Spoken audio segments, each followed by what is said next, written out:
Hello and welcome to Ditching Hourly. I'm Jonathan Stark, and today I am rejoined by very special guest Joe Pine. Joe, welcome back. Thanks. It's a pleasure to be with you yet again, Jonathan. Yes, it's been a long time. I think our last talk on this podcast was in 2019. It was Pricing Experiences, I think was the title, so folks should go back and listen to that. That was just when we came out with the third edition of the Experience Economy, I think. That makes sense. And speaking of the experience economy, I think it was the final chapter or the appendix was about transformations. And The now, last two chapters actually were. okay. And that, as someone who's been a longtime coach and consultant, I was like, oh, this is the chapter for me. This is what, and now it's, you've got a whole new book that's specifically on transformations, the transformation economy. I've got it right here. The transformation economy, guiding customers to achieve their aspirations. Perfect. I love it. So congratulations on the launch. I also heard that you had a hole-in-one yesterday, so congratulations on that as well. I appreciate that. My second one. Nice. For folks, the book just came out. It's about a week ago, right? So give folks a taste of what they can expect. So somebody sent me an email. It's like, is this a sequel to the Experience Economy? And I say, well, it's more of an extension, because again, the last two chapters were around transformations. It's something that I've known from the beginning when I discovered the Experience Economy. But so the core framework is the same, which is the progression of economic value, which talks about how we've gone from an economy based off commodities, the agrarian economy, through an industrial economy based off goods, to the service economy. And then today we're in an experience economy where experiences have become the predominant economic offering. That's what people want today. And where goods and services, become commoditized as a result.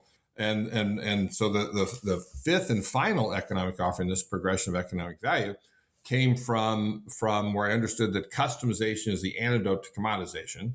Commoditization drags you down, customization lifts you up. So I asked, well, when I discovered experiences, is what does customization turn an experience into? If you design an experience for a particular person, exactly the experience that they need at this moment in time, then you can't help but turn to what we often call a life-changing experience, an experience that changes us in some way, and that is a transformation.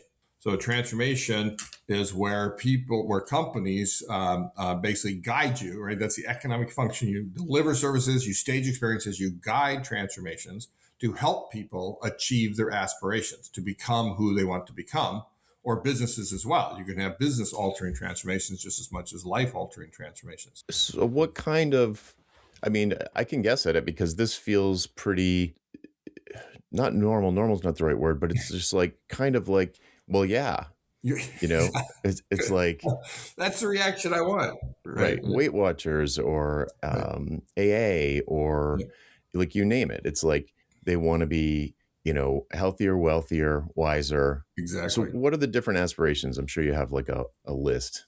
Well, there are a set of aspirations. I love your comment, by the way, that's what I always like. Every once in a while, somebody accuses me of being a futurist. And I say, I'm not a futurist. I don't tell you what's going to happen. I tell you what's already happening, but you don't yet see. And then when I explain it, it's well, yeah, of course, that's the reaction that I want. Because both experiences and transformations have always been around, right? They're not a new economic offering, just newly identified and laid out as distinct economic offerings. So it does start with aspirations. In fact, I'll say that where the customers of services are clients, the customers of experiences are guests, the customers of transformations are aspirants. Right. I'm not necessarily you use that word with your customers. It's sort of strange when you first hear it, but they have aspirations, and it's how do you help them achieve those? So I have a framework for that, not a list of them. I always think in frameworks, Jonathan. If you ever see four things, it's always in a 2x2 somewhere, and so there are four types of aspirations. Mm-hmm. One is it's basically based on whether they change you in degree or in kind. Right. So one thing to understand is that all transformation is identity change. Right. You're changing somebody's identity. Right? It's not like going from, I was chilly, now I'm warm. I was sad, now I'm happy. Those are changes in state, transitions, as opposed to transformation. So you're changing identity, either in degree and changing an aspect of identity you already have, or in kind, meaning you have a new aspect of identity. And both of those can be done in on a small scale or on a large scale. So small scale changes in degree are refinements, where you have some aspect and you want to be better at it in some way. And so what companies can do is that they can enhance your abilities, right? So whether, golfing, going to a golf pro, tennis pro, and so forth. Maybe you like cigars like I do because it goes so well with golfing that, that you want to learn more about them, become a better smoker and understand them better, how they're made and so forth. And any refinement can also become large scale, which really is ambition, right? So if you want to become a single digit handicap golfer where you're already identified as a golfer, then that's an ambition. Or you want to become a cigar aficionado, or you hire a life coach, just to be more present in the world. It's far more than you have today. Or you hire a speaking coach because you want to be a professional speaker, which you aren't today, right? Those are large level ambitions that you have. And so the key there is then to help them expand those capabilities, those abilities that they have to achieve that aspiration. Then on the side of new aspects of identity, there are cultivations, where you want to cultivate a new aspect. That I'm not a gardener, but I've seen my neighbors that have good gardens. I want to become a gardener, right? It's not a big deal. It's only something I spend a few hours a week at, but I take some courses, some workshops, go to some greenhouses and so forth, and become a gardener, right? Notice that's an identity statement, right? Yeah. I am a golfer. I am a cigar smoker. I am a gardener, right? Those are their identity statements. And then when those are large scale, it's metamorphosis, right? Which again, big word. Don't necessarily want to use it with your customers. Big scary word, in fact, as transformations themselves can be. But this is wholesale changes in identity. And there are many times that we go through metamorphosis in our life. The others are much more frequent, but still many times. You think about going from high school to every step in school, right, is a metamorphosis. And particularly when you graduate from college, then you have a metamorphosis to be a first person with a job. If you leave your work and go and go to a startup, or you start up your own company, that's a big metamorphosis. If you get married, right, big metamorphosis. If you have a kid, right, you become a parent, it's a huge metamorphosis. Yeah. And so on and so forth. I increasingly tell people I'm a big believer in not retiring. Doesn't mean you can't change jobs or change vocations of what you do. But a lot of people, and I see it all the time, they retire and they're not prepared for it. And it's a metamorphosis, and they don't know what to do with their time. And in fact, one of the biggest catalysts for metamorphosis, I'm sorry, I'm monologuing here, but one of the biggest catalysts for metamorphosis is trauma, right, in your life. And retirement can be trauma, but you have a car accident and you're laid up, you get divorced, you get cancer, your loved one passes away, and so forth. And that often what happens is I always think of transformations as going, up and to the right. And what happens there is you immediately go down.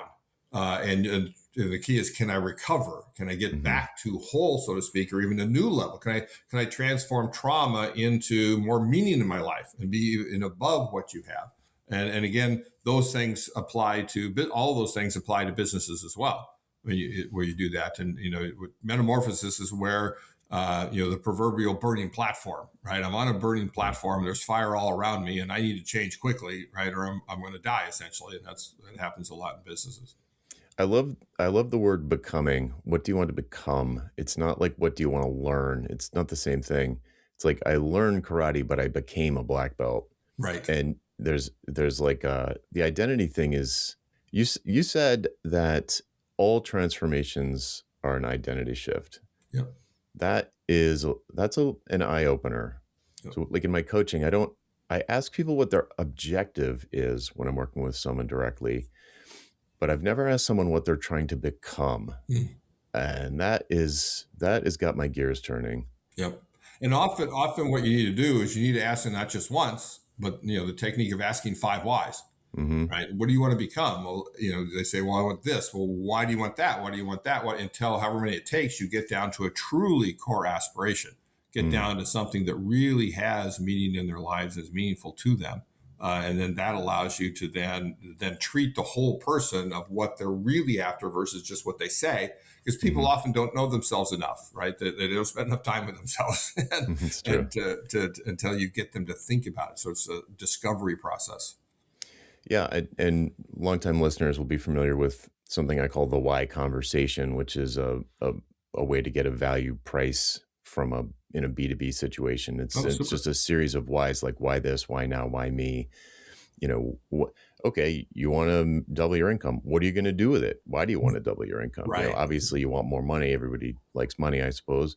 But why do you care about that? So questions, you ask these questions, and I joke about it when I'm having a conversation like this with a potential client. I joke that they're going to sound like stupid questions, but kind of bear with me, Right. Right. and we're just uncovering what the underlying motivations are. Is there more structure to it than that? Is it just ask why? Like, how do you know when you hit pay dirt? Yeah, yeah. Well, you basically know when you hit pay dirt when you get this visceral reaction to them realizing it themselves.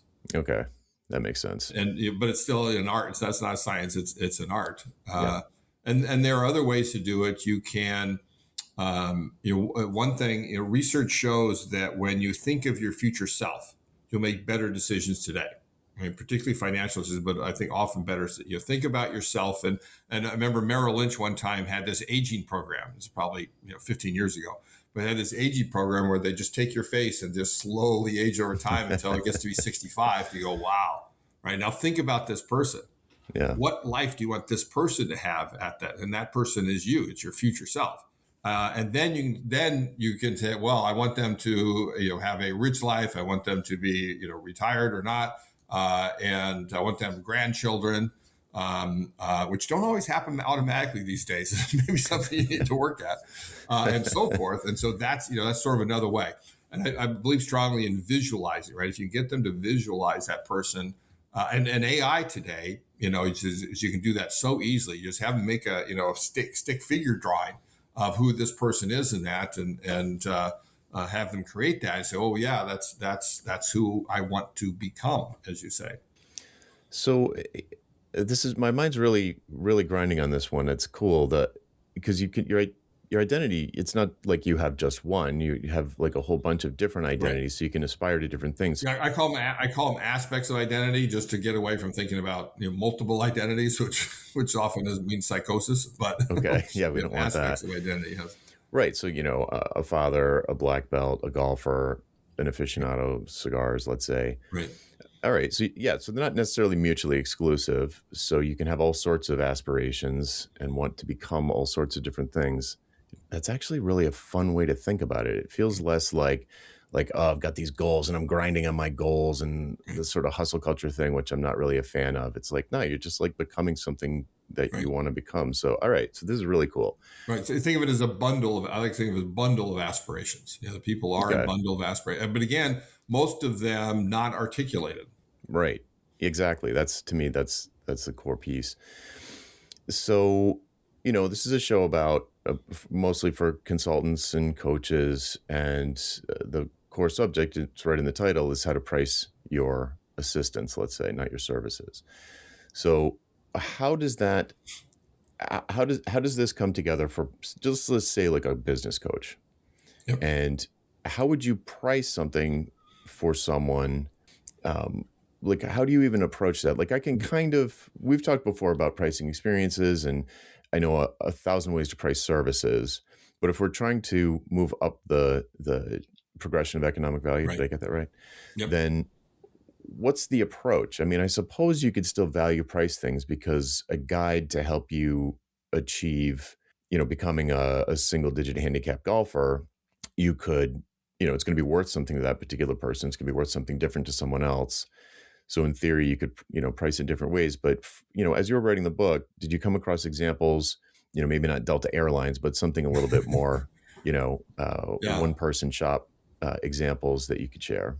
Yeah. So I would say one thing is as you go up the progression of economic value, you should price based more off of value than off of cost. Right. And the margins are much higher in that because the value, it's a progression of economic value. The value goes up as you do there.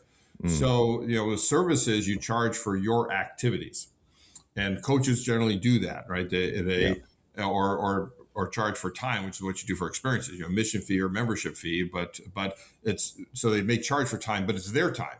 It's time and materials basically, and Hmm. that really puts you economically in the service business. Experience Right. business again, charge for time. With transformations, the value lies in the outcomes, right? Inputs don't matter, only outcomes. Yep. And so, how do you charge for the demonstrated outcomes your customers achieve? In some cases, you can measure that, right? And like handicap in golf, you can measure what is your handicap in golf, and Hmm. so you can chart that progress. One time, many decades ago, I was going to a golf coach, like once or twice, well, once every week or two. And way back then, I think it was like $30 for a half-hour session. And he, I was getting better with him. It was good for me to be able to do that, actually get an actual swing as opposed to whatever I was doing at the moment. And after several months of this, he asked me like what I did for a living in that, and it was sort of shortly before the experience economy came out. And I was talking about writing that book, and I said, "Oh, and there's this next stage transformation." I said, "You're really in the transformation business. What do you mean?" I said, "Well, I have an aspiration. I want to become a single-digit handicapper golfer, and you're helping me do that. But you're charging me right at this service level, or maybe you'd call it an admission fee level of the time that I spend." When I really want that transformation, and it just popped into my head at the moment. I just said, "Well, tell you this. Let me. What if I paid you half the amount of the fee, so $15? So you don't have to charge only at the transformation level. You can do all those three levels. You may charge for goods as well." Hmm. And then when I get single digit handicap golfer, I said, "I'll write you a $4,000 check." Again, number popped into my head, and the first thing he did is he went like this. Yeah, I love this. Right? He's looking at me. This is what I call the diagnosis phase, right? Is this person actually capable of the aspiration that he just stated? Right. And so then he said, "Okay, well, here's what we got to do." And he said, I'm gonna teach you one. You got to come every week. We're gonna come every week for a lesson. I'm gonna progress you through a number of things. And I don't care how much you play however much you want, but you have to practice at least 3 times for an hour. And I'm going to give you a regimen. Here's what I want you to practice at. And we're going to have to go out on the course. I'm going to teach you course management and that sort of thing. None of this that he'd ever said before when he was fat, Right. dumb, and happy just to take my $30 every week. Right. Right. But once his income becomes dependent on my outcome, then everything changed. Because what it is really a catalyst. It's a catalyst to make sure you do everything it takes to ensure, keyword, ensure that the transformation takes hold and sustains through time, which is another aspect. You got to sustain it through time for it to truly take hold. And so you see that in a lot of businesses, again, coaching business and other small consulting companies. I know of a number of consulting companies, and this is the most prevalent way of doing it, actually, that is with a transformation guarantee.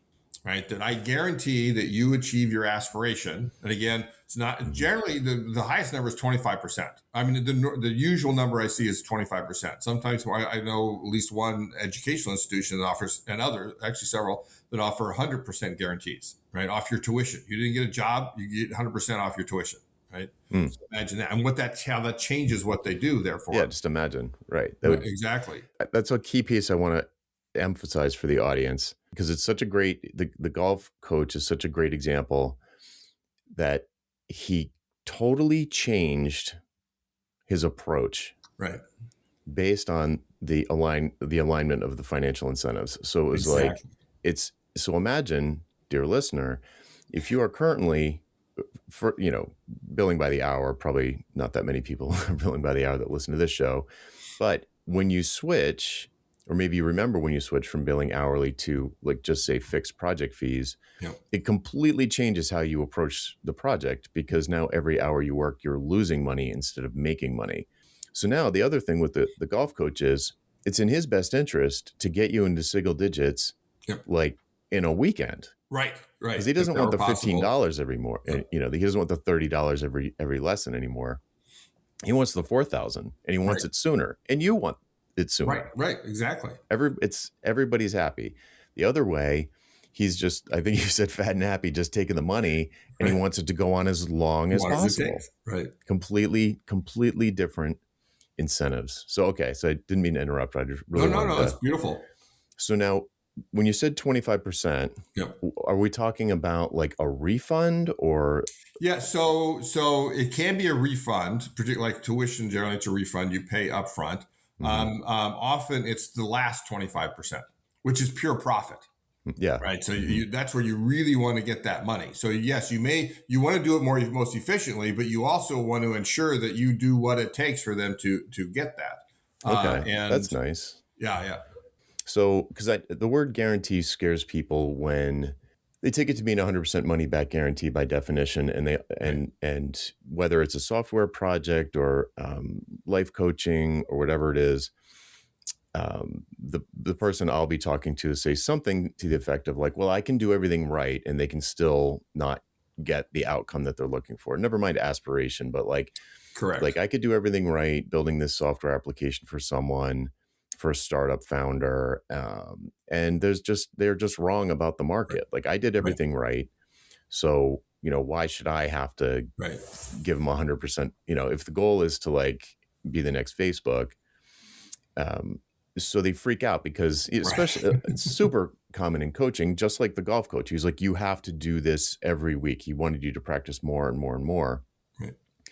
And, it happens from time to time where I'll be coaching someone and they're just like not showing up, Yep.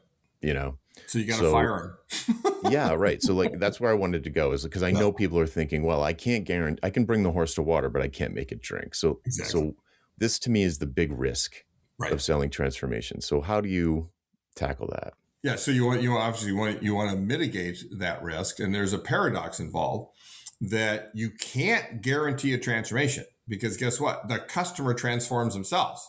Right? You can't do it for them. You're the guide, right? And the coach is just another synonym for guide. They have to do it themselves, and yet the best way for them to do it for them is to guarantee it, right?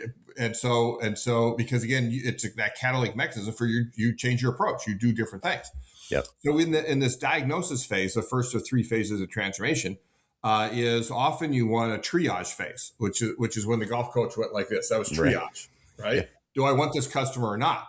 Under those conditions. So do that.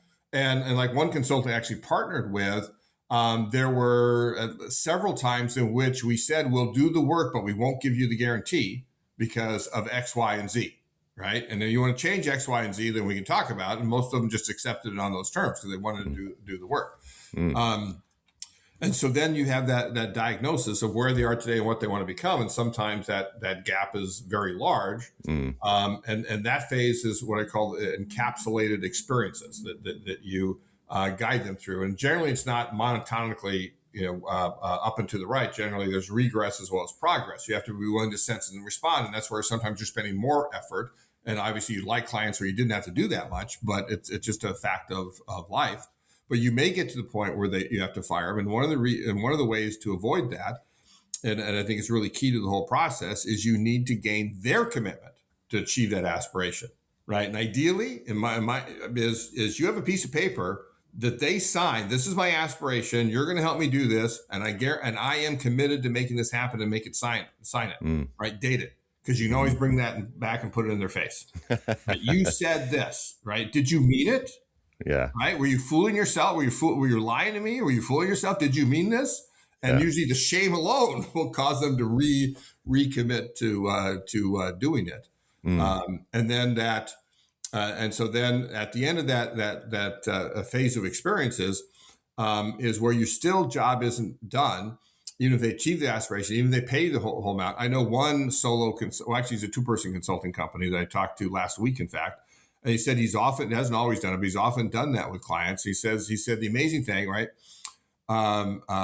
Every time they've paid it all, and sometimes they've tipped, right? Nice. Because they found the value. And I know Right. others that will say, like, here's the base amount, and then everything out that you pay whatever you want. And it's just like a universal fact of life. You pay whatever you want. I mean, some people will shaft you, absolutely. Yeah. But Yeah. most people, I don't know most, but most people pay you even more than you thought it was worth because Right. they recognize that value, and you do get that money on top. So yes, you're going to lose on some, absolutely.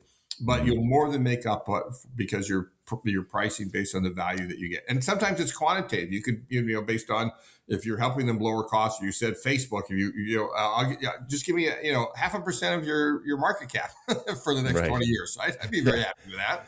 Yeah. And so sometimes you can do that as well.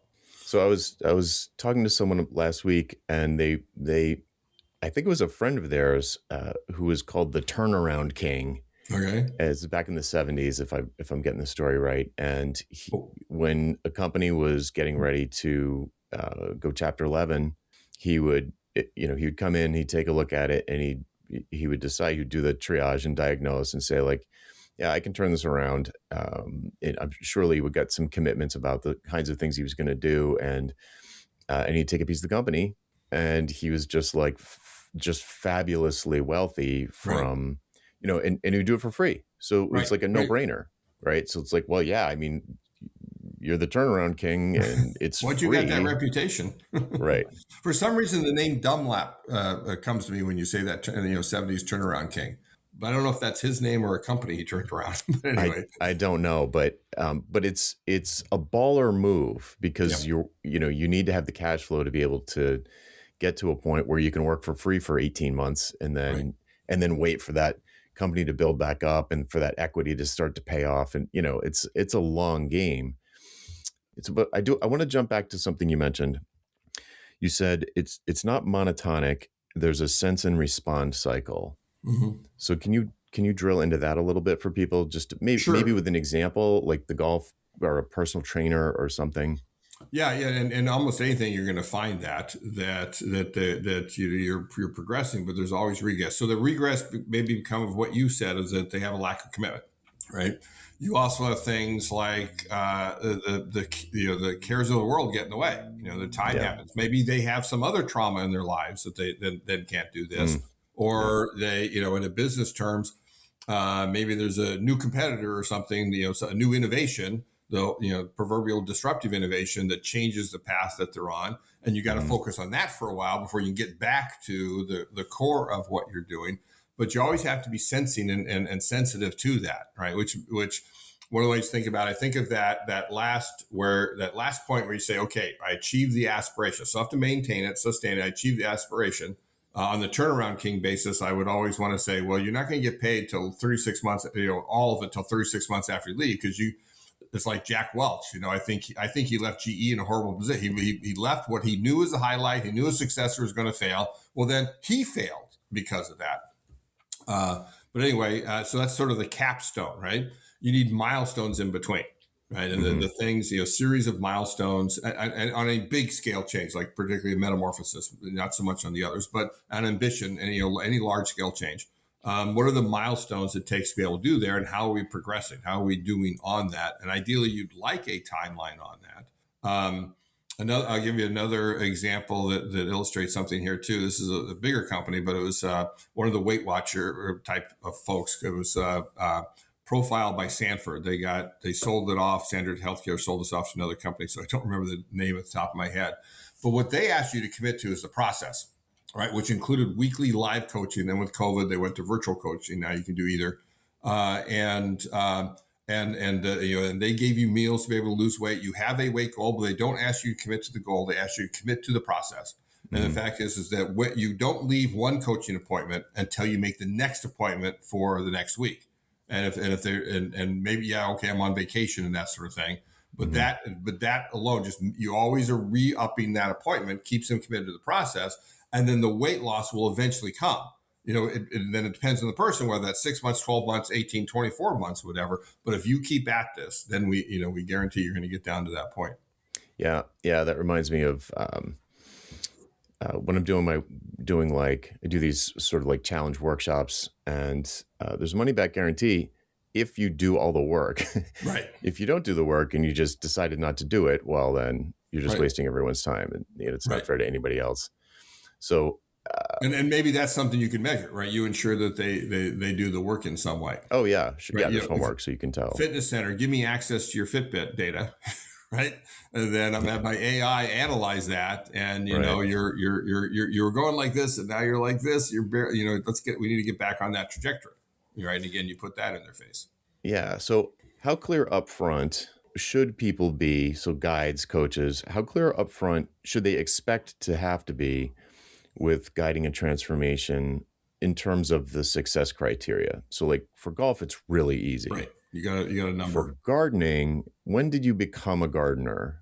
Right. So how, like, let's use gardening. So like, let's say you say, I really want to become a gardener. Okay, I can help you with that. How are we going to know? This is actually a question I would ask in like a B2B Yep. software project. How are you going to know when we're done? How are we going to know when we're done? Right. Because you could keep building software forever and ever, amen, and adding features and adding features and adding features. It's not going to change your business necessarily. So how are you going to know that I did a great job? How are you going to know that this was a home run? Right. And they'll say, well, if we did blah, blah, blah. And they'll have almost always have an answer. Yep. So in a gardening sense, like would you work with them to come up with? Yes. I mean, the one thing that immediately comes to mind, although it may be farther down the line than you want, you may want to, finish earlier, but spring comes around and you feel no trepidation, right? Yeah. You look forward to spring. My wife, who's a great gardener, it always drove me crazy because spring would come around and she'd hate it, not because of this reason, but she'd hate it because she knew all the work that she had to put into it. And sort of like added on this and sort of like all at once. In Minnesota where I live, it's like spring comes and boom, it's not a slow thing at all. So, a lot of it is that feelings that they have. And I haven't thought about what test you might do for that, but that's when I know for sure, right? But maybe it's like the previous spring or summer where they actually did become it, and then they recognize it then, and you might say then that they don't need you anymore, right? So when you don't need me anymore, all right, you've been particularly at that lower scale where you have to worry about the sustaining of it as much. Right. But they recognize they don't need you anymore. And come spring, it's like, I can do this myself, right? Okay, well then now you pay me all the amount because you're not hiring me. So it's when you stop hiring me is when you get the tranche, right? That last tranche of the guarantee. So that just triggered a memory. I worked with someone on a custom engagement where it was around increasing their productivity because there was a solo operator feeling very like things were falling through the cracks and very harried and working way too much and feeling like not getting as much done as she could. And she identified this feeling of just like a swarm of bees were just always around her head. Yeah. And I was like, okay, I can make the bees go away. Right. I know I can do that. Beautiful. Yeah. And there was, the longer it took, the less I got paid. Mm. So it was a perfect example. Make the bees go away, and the faster you do it, the more money you get. Right. So, and it was so easy as long as you trust the person to, like, why would she keep wanting me to do stuff if the bees are gone? It doesn't make sense. Exactly. Right. So yeah. So we would have a check-in every month, and it was like it's just like, oh my God, this is life-changing. I can, I feel like things aren't falling through the cracks. I'm not wondering if sticky notes with to-dos on them are falling behind my desk and all of that stuff. So totally subjective. That's the thing that I'm trying to illustrate here. Completely subjective, but extremely powerful. It's on the one hand, it's intangible, but it's very tangible to the person. Right. And transformative. So, and particularly one-on-one, where it's a person, and one of the secrets of transformation guarantees, and this applies even if it's a business, is that during this process, right, they do get dependent on you. You get this often a emotional, not depend. I don't want to, a little too strong a word, say emotional dependence, but you get an emotional relationship with them where if they do not pay at all, then they feel like that they've shafted you in some way. And again, there are people that are like that and will do that, but you get this relationship. It helps with that as well. Mm-hmm. I love the fact that your income actually, would go down the longer it took. But, and then I'd also say that once they got rid of those bees, then it still might be worth monthly or quarterly or annually check in. Say, okay, are the bees still away? Is there anything else we need to do here? And then that's also opportunity. Well, is there some other animal buzzing around your head, your body that we can work on as well? Right. We'll do the alligators next. That's right. So, dipping at your heels. What about the backslide thing? So maybe, you get your black belt. It's very tangible. you passed, now you have it, but you stop going, you achieved your goal, you're backsliding. So you started to get into it there. Is that a piece of this, or is that morphing back into something else like service or It something? can't. The answer to that is it depends. So some people, right, particularly where you would call it a goal or an aspiration, where they're absolutely fine is I did it. I don't have to maintain it. Right. I did that. The goal is to be a black belt, and they can always say that, but they Right. got other things in their life they want to become as well, and Hmm. so that's sort of fine. But in other Yeah. cases, you think about things like quitting smoking. If I go, or in weight gain's the same way, right? If I go through some program and I quit smoking, and but I light up 6 weeks later, I wasn't truly transformed, and that's where Hmm. you need that at that point, because it's more at the that metamorphosis level. So I Mm. hadn't really thought about this before, Jonathan. But it's a good point. Is that the higher the scale of it, you get up in ambition metamorphosis. Although again, some ambition maybe once and done is fine. Yeah. Um, Climbed Everest, whatever. yeah, So I'm like, I can't help myself wrapping a business model around it, or it's hard not to say service, but I would say generically offering or economic okay, offering, good, good, right? good, good. That's good. Yeah. So right. So I want to come up with an offer or an offering that it's sort of like this. Okay, the transformation, and then the kind of maintenance mode or something, and you could have 100 people in maintenance mode, probably, depending on what you're doing. But with the bees thing, I could definitely have 100 people in once they're over Right, the hump, and they've right. they've they've seen the other side. They know it's even better than they thought it was going to be, but life gets in the way and things get busy and tax season or whatever. And then it's like, falling back into my old Right. habits. But you could easily have like a group thing, or just short, small check-ins. Like, Yep. yeah, you could really, that's Yep. pretty cool. And one of the things I often do in those cases is that you might then want to call that a membership, Yeah, exactly. right? Where you're paying per month, per quarter, per year. You've got a membership in this. You got access to me, right? If you Right. is it doesn't have to be wait for the check-ins. If something's going on, then you check in with me and see if Hmm. I can help and so forth. And then if that sparks, well, that's a big issue. Then let's do another transformation offering for it. Right. Wow, this is super cool. You've really, really got my gears turning. Um, Congratulations on the book launch. I mean, I've been on the Substack for, maybe you could say a couple of words about the that process leading Process. up to the launch. Yeah, it was really, it felt like you must have a team of people. It seemed like a lot of work. No, I do have a team of people. Doug Parker, Hmm. our managing partner, is great. So I decided to write the book on Substack. I was heavily influenced by the Category Pirates. Have you heard of them? They're Yes, I Yeah, have Eddie heard of them, Yoon, but Christopher Lochhead, Katrina Kirsch, right? The Category Pirates. Eddie's been a longtime friend, and Christopher is just a great, great guy. And they wrote about it in their book Snow Leopard, which is a collection of their Substack posts. So their model is basically we have a conversation, we clean that up and put it on Substack, series of Substacks, and then every once in a while we bundle that together in this mini book, and the mini book is a chapter in a big book, right? And we self publish those. So it's a really great model. In my case, I didn't want to self publish. They encouraged me to, but I didn't want to self publish. I wanted Harvard Business Review Press to publish it, best published business publisher in the world, because they market it through HBR and all of that, and hmm. don't tend to remainder their books. Um, and then because I wanted to reach, right? I really do want to. Yes, I'm giving up money, but I probably won't sell as many copies. But anyway, I don't want to reach the world. I want to have an impact on the world. I want people like you and all your listeners to Yeah, embrace the idea, to ascend to the proposition that they are in the transformation business, and then do things differently as a result, which, as I talk about in chapter 2, contributes to human flourishing in the world. Right? That's the real aim here: is how do we contribute to human flourishing in the world? And so I wanted to do that.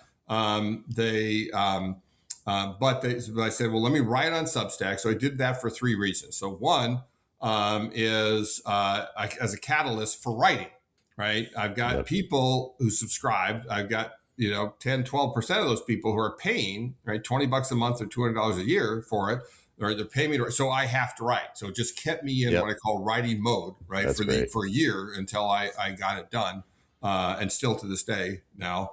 And then secondly is I wanted them to make it better. I've never gotten feedback on a book before I've written it.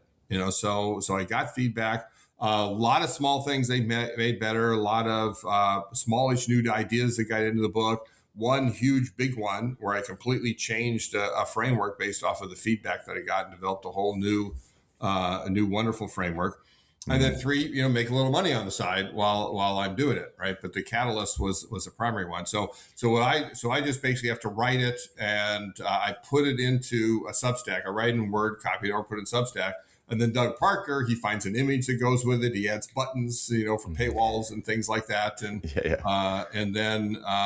then schedules it, to go out. So that's very, very helpful. The other thing that they've been stressing recently are the category pirates, and I recommend them to anybody, is $100 books, right? It says if you look at how much books cost 25 years ago, guess what? They cost the same today in nominal dollars, not real dollars, as they should be around $100, right? And they're not, right? And it's part of the Amazon model. And so they encourage that. And again, they said, your book is worth $100. I said, my book is worth thousands of dollars if you read it and do it, right? Maybe tens, hundreds of thousands of dollars, right? But you can't charge that for it. So I did come out last week when we launched the book with the Transformation Toolkit and $495. Right. But it basically has 8 tools, one for every chapter, plus the one on exactly what we're talking about is charging for outcomes, right? Which I mentioned in chapter 1 and chapter 7. And so it's $495. We did a launch event last week. We raffled one away. I thought of it too late. We should have auctioned this, not raffled it. Anyway, and then we brought 2 others. My friend Kevin Dully, who illustrates all my ideas, did all the design on this and everything. So we did that together. And so he brought 2 more. We sold those. And then we had one guy from Norway, one of our experienced economy certified experts, who bought one before we even thought it was for sale. And then since then, we've had 8 others that have bought it. So it's cool. Going well. But it's like, if you really want to do this, then that's where to go. And then just give you just all the templates and exercises you need to make it happen. Great. Well, where can people go to find all of that? You can obviously Amazon or harvardhbr.org for the book. HBR also just published last week. It was on the front page last week. An article I wrote adapted from the book on understanding aspirations. So all the things we talked about at the beginning is in that article. So if you want a taste of it, go to hbr.org, search for my name, and you'll find that. Cool.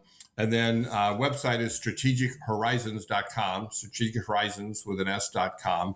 And so you can work your way around there. But if you look at /integration, that's where you get most of the stuff. You get the toolkit, you get a one-on-one consulting offering, the book and everything else that I do right there. Great. Well, thanks so much for joining me, Joe. This has been fantastic. That was a great conversation, Jonathan. Thank you. All right, folks, that's it for this week. I'm Jonathan Stark, and I hope you join me again next time on Ditching Hourly. Bye.